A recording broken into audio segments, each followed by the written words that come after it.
Ergaa guyyaa waboo amajjii tokkoo fi jijjiirraa bara haaraa qondaala waraana bilisummaa Oromoo zoonii giddu galeessaa Jaal Gurmeessaa Lammii arraata biyyoolessa Oromiyaa qaqqabsiisee akka armaan gadiitti isiniif dhiyeessina. Nu waliin tura. Amajjiin tokko guyyaa waraana bilisummaa Oromoo fi guyyaa jijjiirama bara haaraa faranjootaati. Akka ABO waboo fi uummata bal'aa Oromootti guyyaan kun amajjii tokko bara 1980 irraa kaasee guyyaa kabajamaa, guyyaa seena qabeessa akka injifannoo waraana bilisummaa Oromoo qofa osoo hin taane akka injifannoo uummata Oromoo maraatti ilaalama. Bara 1978 walakkeessa irraa kaasee hagadhuma bara 1979tti addi bilisummaa Oromoo haala akkaan rakkisaa keessa ture. Yeroon kun yeroo lolli Somaaliyaa fi Itoophiyaa dhumatee waraanni Ziyaad Barree ari'amee bahee mootummaan Dargii humna ABO kan reef ijaaramaa jiru dhabamsiisuuf duula walirraa hin cinne itti bobbaase ture. Waraanni bilisummaa Oromoo Baalee, Arsii fi Harargee keessatti duula kana ofirraa deebisuuf lola ciccimaa seene. Quunnamtiin isaa addaan citee ni faca'aa yaaddoon jedhullee guddaa ture. Qabsoon haqaa yoomuu waan injifatuuf jagnootiin waraana bilisummaa Oromoo duula Dargii ofirraa deebisanii amajjii tokko bara 1980 walitti dhufanii ayyaana guddaa ayyaaneffatan. Bara 1980 irraa kaasee guyyaan waraana bilisummaa Oromoo bara baraan guyyaa waboo fi guyyaa injifannoo ta'ee kabajamuu eegale. Uummatni Oromoo guyyaa gabrummaa jalatti kuferraa kaasee bilisummaa fi walabummaa isaa deebifachuuf wareegama hedduu baase. Waboonis wareegni inni baasee fi injifannoon inni galmeesse salphaa miti. Kanaaf amajjii tokko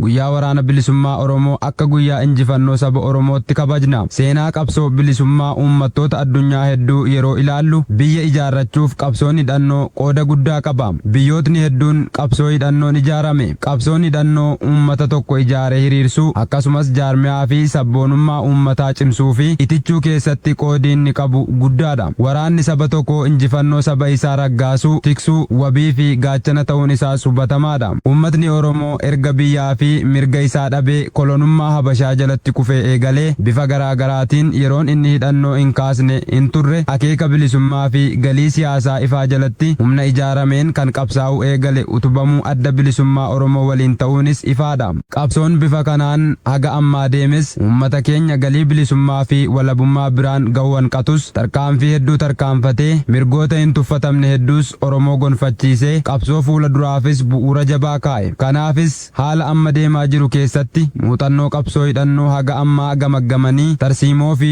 tooftaa fuula duraa qiyaafachuuf bu'uurri waboon buusee guddaadha. Qabsoon hidhannoo adda bilisummaa Oromoo jalatti adeemsifame haala daran rakkisaa fi hacuuccaa jabaa keessatti eegalee gufuulee keessaa fi alaa hedduun xaxamee ture. Haa ta'uutii qabsoo kana itti cichee qabsoo hadhooftu geggeesseen mirgoota hedduu Oromoo gonfachiisee jira. Akkanaanis haala hedduu rakkisaa ta'e keessatti Oromoon akka sabaatti jiraachuu mirkaneesseera. Karaa siyaasaa, waraanaa fi dippiloomaasii muuxannoo hedduun horatamuu irra darbee milkiilee sadarkaa har'a qabsoon irra gaheef gumaacha guddaa kaa'eera. Har'as ABO waboon waggoota 7-8 kana keessa duulli alaa fi keessaa osoo irratti banamuu rakkoolee hedduu cabsee wareegama ulfaataa keessummeessee cichoominaan murannoon kutannoon sirna nama nyaataa sirna farra sabboonummaa uummataa ta'e PP dura dhaabbachuun ulaagaa mootummaa ta'uu hanqisuun duuka buutotaa fi hordoftoota warra bara 1978 hanga 1979 ta'uun injifannoo boonsaa galmeesseera.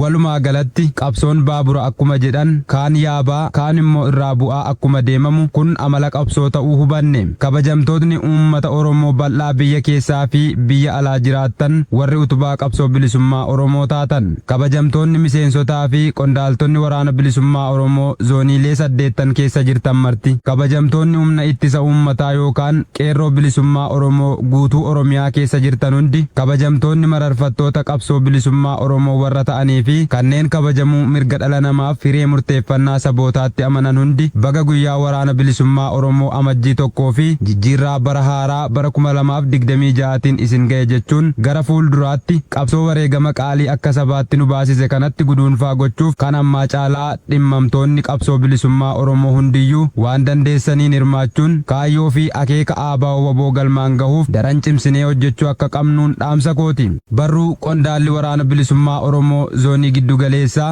Jaal Gurmeessaa Lammii nu qaqqabsiise akka armaan oliitti isiniif dhiyeessine. Kan isin waliin ture ani yaadannoo Oromiyaati. Baga guyyaa waraana bilisummaa Oromoo amajjii tokko geessan. Injifannoon uummata Oromoof.